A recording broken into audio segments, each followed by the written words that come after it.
આ ચોકલેટ કોને ખાધી હશે? મેં ફ્રીઝરમાં મૂકી હતી. હા, અમે તમારી ચોકલેટ નથી ખાધી કાંઈ. મેં તને કીધું કે તે ખાધી હે એમ. મારી સામે જોઈને શું કહેશ? ના ના ના, તું સામેથી દોઢો થયો એટલે તે જ ખાધેલી હોવી જોઈએ. ના ભાઈ ના, અમે નથી ખાધી કાંઈ તમારી ચોકલેટ. અમે સ્વાભિમાની માણસ છીએ, કોઈનું ખાતા નથી પૂછ્યા વગર. નામ ન છોડો તો મારા ખોટા લે. તો કોને ખાધી હશે? મમ્મીએ ખાધી હશે. મમ્મી કોઈ દી ખાય? તને શરમ આવે હે બોલતા છે જે? હું તો એમ વિચારતો હતો કે હું રોજ એક ચોકલેટ લાવીશ ને હું ને મારો નાનો ભાઈલો બે અડધી અડધી ખાઈશું. પણ હવે આપણા ઘરમાંથી કોઈક ખાઈ જાય એટલે હવે હું કોઈ દિવસ નહીં લાવું. હા, તે નો લાવતો હવે કોઈ દિવસ. અને લાવી હોય તો વાંધો નથી, હું ધ્યાન રાખીશ તમ તારે. ના ના, ખોટી તારી ઉપાધિ રાખવી ને એટલે નહીં લાવું. ના ના, હવે વાંધો ન આવે, તમ તારું ધ્યાન રાખીશ ફૂલ. પછી કાંઈ ના રે ના, આવી એવું કઈ લાવી નથી. અને નો લાવી તો કાંઈ નહીં, બરોબર? આમે ચોકલેટ ખાવાથી દાંત હળી જાય, અમારે ખાવી નથી ચોકલેટ. હા તો સરસ લ્યો.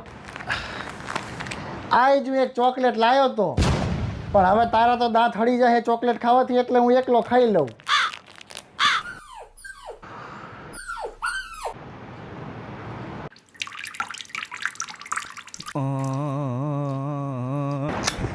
વાવ,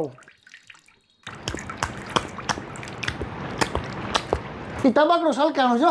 એલા એ આ ક્યાંથી આવી ગયું? બદલાય બીજું બદલાય. બાપા, મને ભરી ગયું આ તો.